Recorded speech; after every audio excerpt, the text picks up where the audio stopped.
The night was cold and perfectly still. The trees of Black Pine Forest stood tall and silent, like guards who had been standing at their posts for 1,000 years. No wind moved through the branches, no birds called from the dark. The only sound was the slow, steady beat of a horse's hooves on the frozen ground, and the man sitting on that horse was not the kind of man who usually noticed the quiet. King Calum Drake noticed everything. He had ruled the Iron Vale Pack since the age of 22, when his father died and left the throne to a son who was too young, too serious, and already far too tired. In the years that followed, Calum had built a reputation that traveled faster than news. People said he never smiled.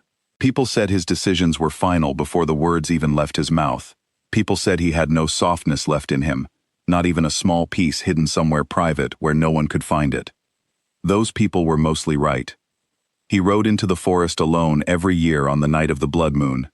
He had done it for 3 years now, and he had never explained why to anyone, not to his advisors, not to his guards, not even to his most trusted beta, Rook, who knew nearly everything about him.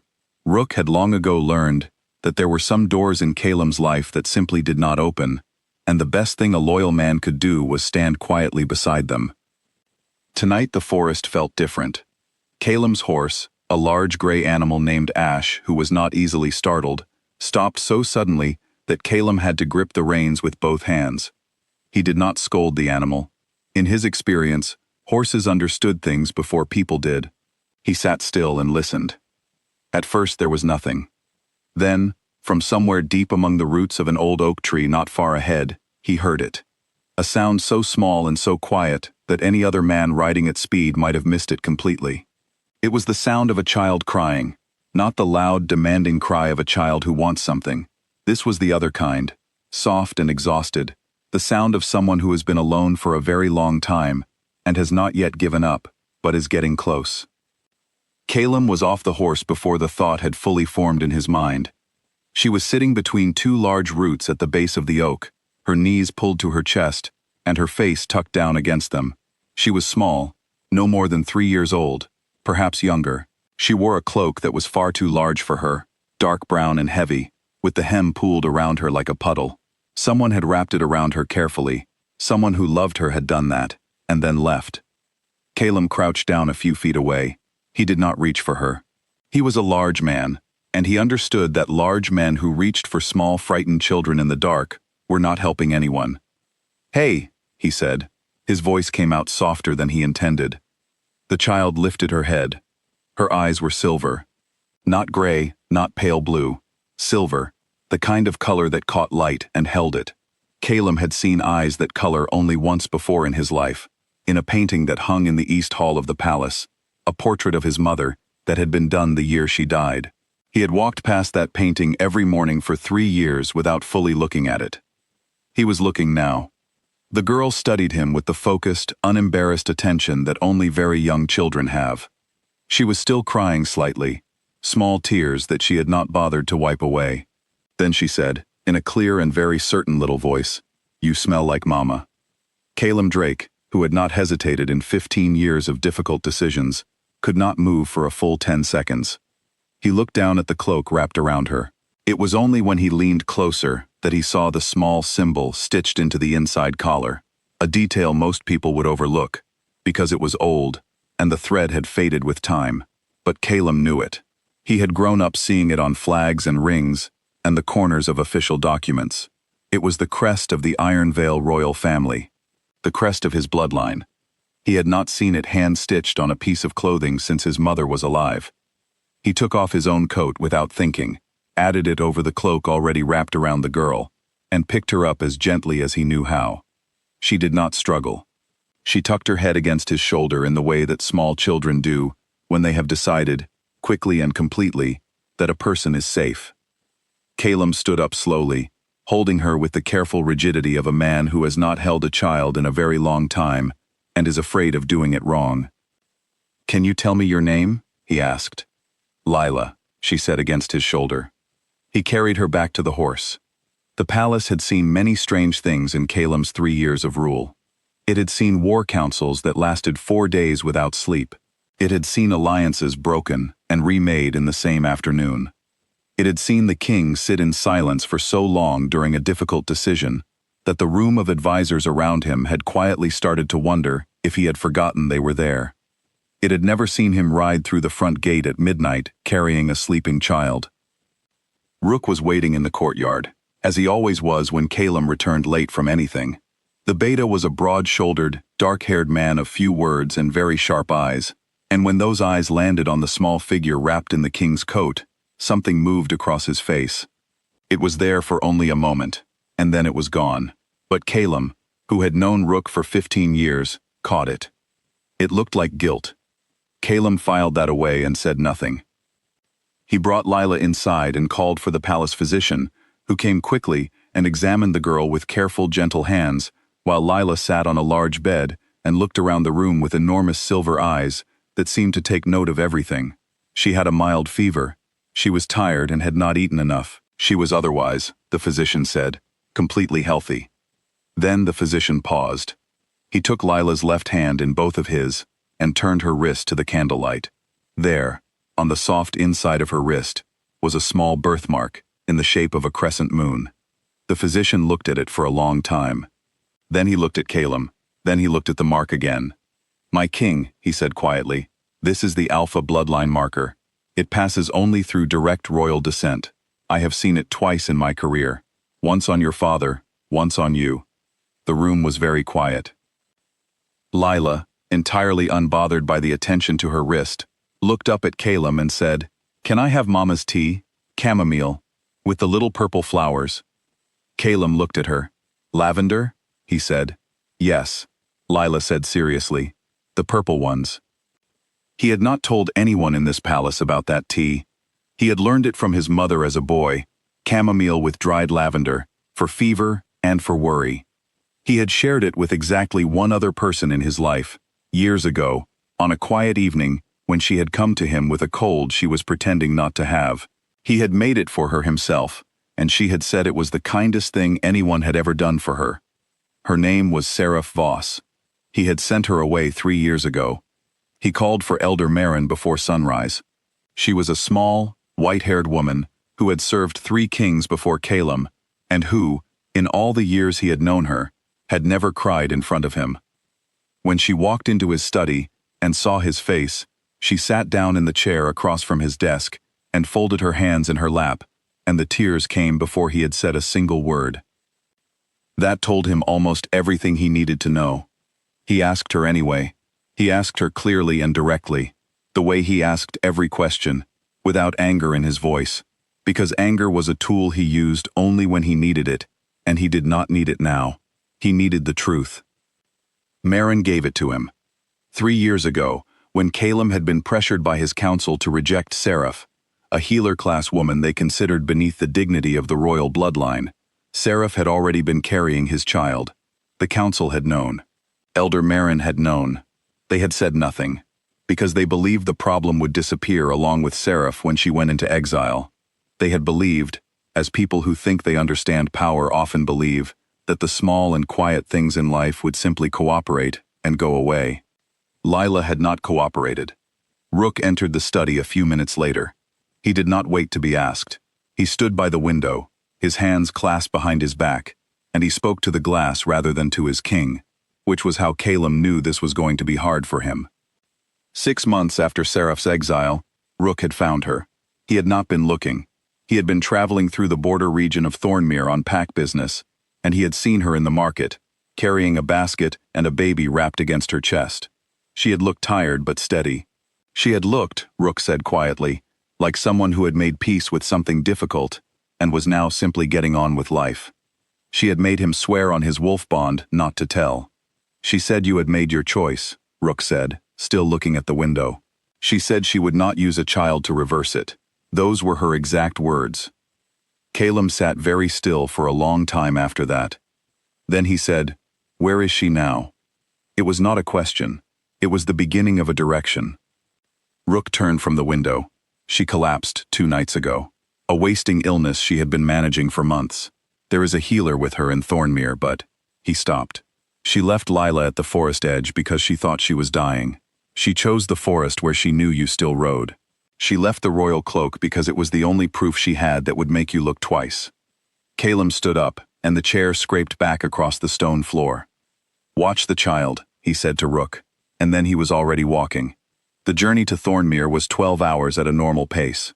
Caleb made it in just over 7, riding through the dark and into the gray early morning without stopping. His horse was tired by the end. Caleb did not notice his own tiredness, which was something that happened to him when he had decided something completely and simply needed to get there. He found the cottage at the edge of the village without difficulty. A border healer, a young woman with careful eyes, opened the door and looked at the large, road-dusty man on her step and said, with admirable calm, that she was not sure a visitor was appropriate right now. Caleb placed one hand on the doorframe. "She is my mate," he said.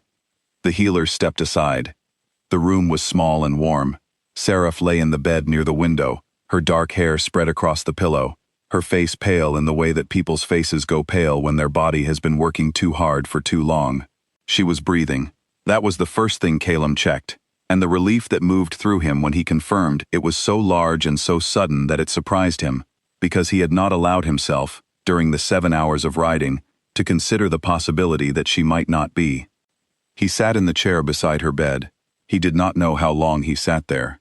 He held her hand, which was something he had wanted to do for 3 years, and had told himself, many times, in the cold and logical part of his mind, was no longer something he was allowed to want. She opened her eyes near dawn, when the window was beginning to go from black to the dark blue of very early morning. She looked at the ceiling first, then she turned her head and looked at him, and for a long moment, neither of them said anything at all. Then she said, "Is Lila safe?" "Yes," he said. "She is at the palace. She asked for chamomile tea with lavender, and she fell asleep in the biggest bed she has ever seen." Something moved across Sarif's face, relief and exhaustion, and something else. Something that had been held tightly in place for a long time, and was now, very carefully, beginning to release. Caleb told her everything. He told her about the council, and what they had hidden, and what Elder Marin had finally confessed.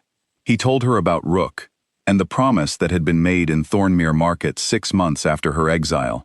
He told her about the birthmark on Lila's wrist, and the silver eyes, and the way a small girl had walked into a palace full of stone-faced adults and treated the whole place as though she had always belonged there. He did not ask for forgiveness.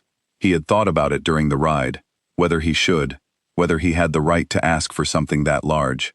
He had decided he did not. What he did instead was tell her plainly that the mistake was his, that the silence around it was not hers to carry, and that the only thing he was asking for, not demanding, not expecting, only asking, was the chance to make Lila's world whole. Sarif listened to all of it without speaking. When he finished, the room was quiet again, and the window had gone from dark blue to the pale gold of actual morning. Then she cried, not gently, not quietly. She cried the way people cry when they have been strong for so long that their body has forgotten how to do anything else, and then suddenly, all at once, it remembers. It was not a sad sound exactly. It was the sound of something very heavy being set down after a very long walk. Caleb did not tell her to stop. He did not try to say the right thing. He simply held her hand and let her, because sometimes the most useful thing a person can do is stay. Sarif recovered slowly, and then steadily, and then well. The royal healers came to Thornmere first, and then Sarif was brought to the palace when she was strong enough to travel, and then she was given rooms that faced the garden, because Caleb had remembered that she had once said, years ago in passing, that she liked to see green things when she woke up. Lila adapted to palace life the way that small children adapt to good things, immediately, completely, and with enormous enthusiasm. She learned the names of every guard within the first 2 days. She adopted the palace's old gray cat without asking anyone's permission and named him Boots, despite the fact that the cat wore no boots and appeared to have no intention of changing this. She climbed into Caleb's chair in the study on the 3rd morning, sat behind his enormous desk, and informed him gravely that she had decided to help him with his work. Caleb looked at her for a moment, then he sat down on the other side of the desk, across from his 3-year-old daughter, and said, "All right, where would you like to begin?" Lila considered the question with great seriousness. Biscuits first, she said. Chelam called for biscuits. The council was restructured. The three advisors who had concealed the truth about Sarif and Lila were removed from their positions in a formal assembly, their actions read aloud in front of every elder and senior figure in Ironvale, so that the record existed and could not be buried. Calum did not do this out of anger. The anger had burned through him and left something cooler and more permanent behind, something closer to clarity. He did it because a wrong that is hidden will grow. A wrong that is spoken aloud, clearly, in front of witnesses, becomes a thing that can be learned from. Leela was formally recognized as crown heir. The royal physician presented the bloodline documentation to the full court, including the details of the crescent birthmark and the results of every test that had been run. Several council members had braced themselves for controversy. What they found instead was something they had not expected. Almost no one in Ironvale was surprised. The pack, it turned out, had always sensed that something about the last 3 years was not entirely right. They had been waiting, quietly and patiently, for the real story to find its way to the surface. Real things always did. The weeks passed. Autumn turned to the first cold edge of winter. The black pine forest went from gold to bare, and the palace settled into the particular warmth that comes not from temperature, but from the feeling that the people inside it are, at last, exactly where they are supposed to be. One evening, just before the cold truly arrived, Calum and Sarif walked in the forest together for the first time. Not the deep forest, just the edge of it, the quiet part where the trees thinned and you could still see the palace lights behind you. Lila ran ahead of them on the path, her small boots loud on the fallen leaves, her silver eyes bright in the last of the evening light. She was chasing something, a bird, a shadow, something only she could see, with the total, joyful commitment that children bring to things that do not need any reason beyond being wonderful. Salem and Sarif walked slowly, a small distance apart, in the comfortable silence of two people who have said most of the important things and are now simply existing near each other, which is its own kind of language. After a while, Sarif said, "She has your walk." Calum watched Lila disappear around a bend in the path and reappear a moment later, having clearly discovered something excellent on the ground. "She has your eyes," he said. "She has my mother's eyes," Sarif said. "I know," said Calum. "They are the same." Sarif looked at him. He looked back. There was a great deal in that exchange that neither of them put into words, because words were not the right container for it. What was in it was something older than words, the particular understanding between two people who have lost time they cannot get back, and have chosen, together, not to spend what remains of their energy mourning it. Leela came running back down the path toward them, holding something small and ordinary in both hands, with the reverence of someone who has discovered buried treasure. It was a pine cone, a perfectly ordinary pine cone, rough and brown and smelling of resin. She held it up to Calum with both arms extended, as though presenting him with a crown. "For you," she said, "because you are the king." Calum took it from her with both hands. "Thank you," he said.